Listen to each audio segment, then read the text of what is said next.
बिस्मिल्लाहिर्रहमानिर्रहीम। दोस्तों अस्सलाम वालेकुम। आज की इस वीडियो में हम इनकम्प्लीट रिकॉर्ड का क्वेश्चन नंबर 2 डिस्कस करेंगे। तो हमारे पास क्वेश्चन दिया गया है, Kaiser keeps his books on single entry system from the following information prepare profit and loss statement for the year ended on 30 June 2018।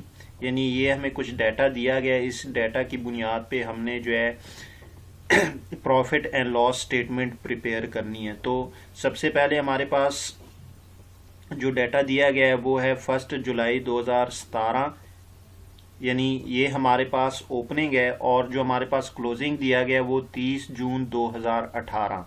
तो सबसे पहले हमारे पास जो है वो कैश अकाउंट है। हमारे पास जो 1 जुलाई 2017 को कैश था वो 3000 था, और 30 जून 2018 को फिर 1000। उसके बाद हमारे पास अकाउंट रिसीवेबल, वो हमारे पास ओपनिंग जो थी 19,000 और क्लोजिंग जो इसका था हमारे पास 27,000। इसी तरह अकाउंट पेएबल का ओपनिंग हमारे पास 15,000 और क्लोजिंग हमारे पास 13,000। फिर स्टॉक दिया गया 6300 रुपये ओपनिंग और क्लोजिंग 24,400।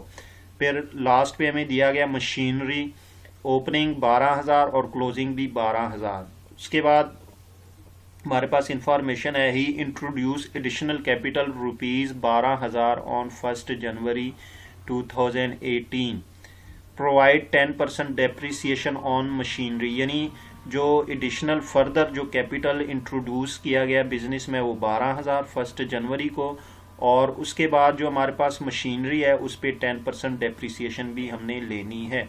तो अब इस क्वेश्चन को हम सॉल्व करते हैं। तो सबसे पहले जो है हम जो हमारे पास ये ओपनिंग डाटा दिया गया है, इस ओपनिंग की डाटा की बेसिस पे हम एक स्टेटमेंट ऑफ अफेयर प्रिपेयर करेंगे।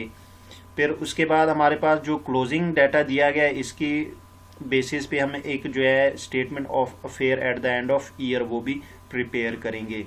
तो सबसे पहले हमारे पास जो स्टेटमेंट ऑफ अफेयर वो प्रिपेयर होगी वो 1 जुलाई 2017 को। तो हमारे पास जो सबसे पहले एसेट्स है, उसके बाद हमारे पास लायबिलिटीज़ प्लस कैपिटल। तो एसेट्स में जो सबसे पहले हमारे पास है वो है कैश। कितना है हमारे पास? 3,000 रुपये। फिर हमारे पास अकाउंट रिसीवेबल, वो कितने हैं? वो 19,000 रुपये। तो यहाँ पे हम अकाउंट रिसीवेबल लिख लेंगे। फिर उसके बाद हमारे पास है अकाउंट्स पेएबल, तो वो हम लायबिलिटी वाली साइड्स पे लिख लेंगे। यहाँ पे अकाउंट्स पेएबल वो हमारे पास है 15,000। फिर उसके बाद हमारे पास स्टॉक है, यहाँ पे हम स्टॉक लिख लेंगे, वो हमारे पास है 6,300। और फिर लास्ट पे हमारे पास है मशीनरी, और वो है हमारे पास 12,000। तो ये तो हमारे पास एसेट साइड है, और ये हमारे पास जो है लायबिलिटीज प्लस कैपिटल साइड। अब हमारे पास चूंकि एसेट साइड को जब हम इक्वल करेंगे तो ये हमारे पास टोटल बनेगा 40,300, और जो हमारे पास लायबिलिटी साइड है वो बेसिकली 15,000 रुपये। तो जितना हमारे पास डिफरेंस होगा वो हमारे पास यहाँ पे कैपिटल आ जाएगा, यानी ओपनिंग कैपिटल। तो वो हमारे पास डिफरेंस कितना आएगा? वो आएगा 25,300। यानी आपके पास ये दोनों साइडें जो है ये इक्वल होनी चाहिए। अगर हम 15,000 में ये 25,300 प्लस कर लेंगे तो हमारे पास 40,300, यानी दोनों साइडें इक्वल हो जाएंगी। इसी तरह हमारे पास फिर जो है ये क्लोजिंग वाला, यानी 30 जून 2018 को जो हमारे पास बैलेंसेस है, सबसे पहले हमारे पास है कैश। एसेट्स में कितना है हमारे पास? 1,000 रुपये ये। फिर उसके बाद हमारे पास है अकाउंट रिसीवेबल, वो है हमारे पास 27,000। तो यहाँ पे हम अकाउंट रिसीवेबल लिख लेंगे। फिर उसके बाद हमारे पास है अकाउंट्स पेएबल, तो ये हम यहाँ पे अकाउंट्स पेएबल वाली साइड पे जो है लायबिलिटी प्लस कैपिटल में लिख लेंगे, ये है 13,000। इसी तरह फिर हमारे पास स्टॉक है, वो हम लिख लेंगे 24,400। फिर लास्ट पे हमारे पास है मशीनरी।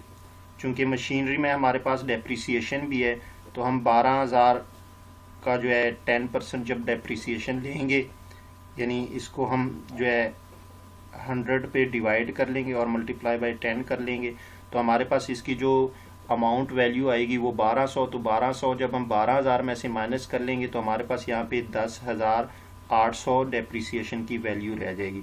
तो इसी तरह हम ये दोनों साइडें प्लस करेंगे। एसेट साइड को पहले प्लस करेंगे, फिर जो हमारे पास लायबिलिटी प्लस कैपिटल साइड है इसको प्लस करेंगे। जोन सी साइड आपके पास बड़ी होगी उसकी वैल्यू आप एंड पे लिख लेंगे। तो हमारे पास ये जो साइड है ये हमारे पास आएगी यहाँ पे 63,200। अब ये जो हमारी लायबिलिटी प्लस कैपिटल वाली साइड है ये भी 63,200 आनी चाहिए। तो यहाँ पे हम 63,200 लिख लेते हैं। जब हम 63,200 में से ये जो 13,000 है ये माइनस कर लेंगे तो हमारे पास जो डिफरेंस आएगा वो हमारे पास क्लोजिंग कैपिटल होगा।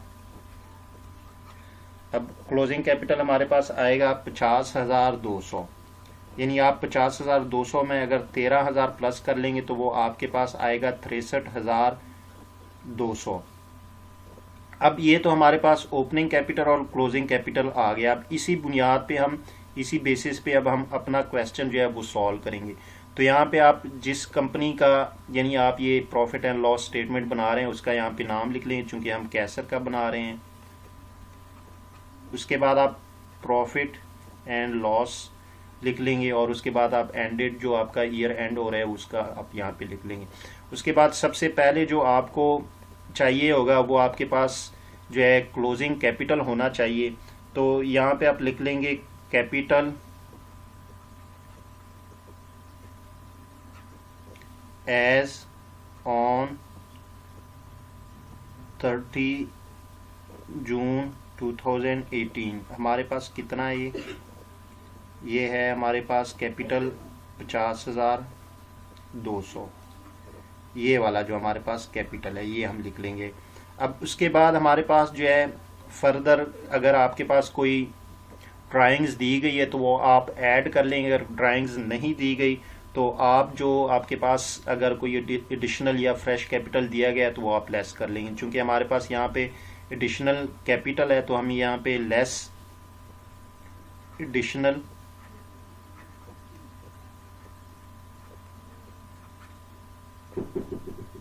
कैपिटल ड्यूरिंग द ईयर, वो कितना है वो है हमारे पास ये 12,000 रुपये का।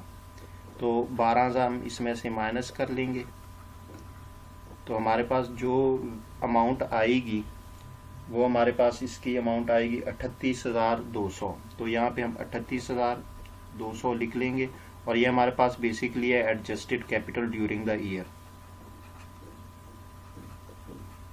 Adjusted capital. उसके बाद हमारे पास जो ओपनिंग कैपिटल होगा वो हम इसमें से लेस कर लेंगे। लेस कैपिटल एज ऑन 1 जुलाई 2017, वो हमारे पास कितना है वो है हमारे पास 25,300। तो यहाँ पे हम 25,300 इसमें से माइनस कर लेंगे। जो हमारे पास डिफरेंस आएगा वो आएगा 12,900। तो ये हमारे पास है profit made during the year.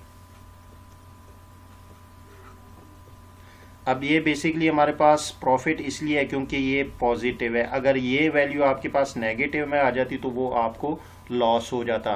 तो इस तरह आप जो है क्वेश्चन को सॉल्व कर सकते हैं। अगर आपको ओपनिंग और क्लोजिंग कैपिटल नहीं दिया गया तो आपको उन्होंने अगर डाटा दिया है ओपनिंग और क्लोजिंग का तो आप उसी के बुनियाद पे ओपनिंग और क्लोजिंग कैपिटल जो है वो कैलकुलेट कर सकते हैं और उसकी बुनियाद पे आप फर्दर अपना क्वेश्चन जो है वो सॉल्व कर सकते हैं।